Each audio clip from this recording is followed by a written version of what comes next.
डरिए मत, यह आवाज किसी डरावने शिकारी की नहीं है। यह आवाज उन कैमन मगरमच्छ के बच्चों की है जो अभी तक इस दुनिया में पैदा भी नहीं हुए। करीब 3 महीनों से ये छोटे बच्चे अंडों के अंदर पल रहे हैं और जैसे ही उनके जन्म का समय करीब आता है, वे अंडों के अंदर से एक लेजर जैसी तेज आवाज निकालते हैं। यह आवाज सिर्फ शोर नहीं होती, यह एक संकेत होता है, मैं बाहर आने वाला हूँ, तुम भी तैयार हो जाओ। क्योंकि अगर कोई बच्चा अकेले अंडे से बाहर निकले तो उसकी जान को बड़ा खतरा हो सकता है। इसलिए उनकी माँ मगरमच्छ अंडों को मिट्टी के एक बड़े ढेर के अंदर छिपा कर रखती है ताकि कोई शिकारी उन्हें ढूंढ न सके। यह ढेर साधारण मिट्टी का नहीं होता, यह सड़े हुए पत्तों, टहनियों और घास से बना होता है और जब ये पत्ते धीरे धीरे सड़ते हैं तो उनसे गर्मी पैदा होती है। यही गर्मी घोंसले का तापमान लगभग 30 डिग्री सेल्सियस बनाए रखती है। और हैरानी की बात यह है कि यही तापमान तय करता है कि अंडों से नर बच्चे निकलेंगे या मादा।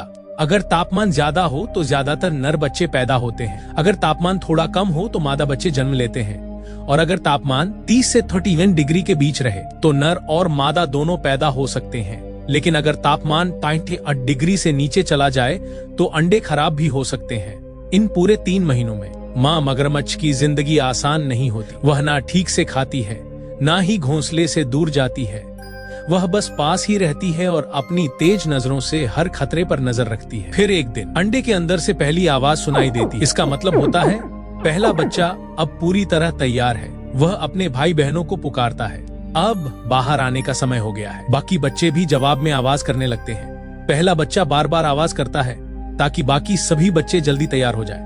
क्योंकि मिट्टी का यह ढेर बहुत मोटा और भारी होता है, एक छोटे बच्चे के लिए इसे अकेले तोड़कर बाहर निकलना लगभग नामुमकिन है।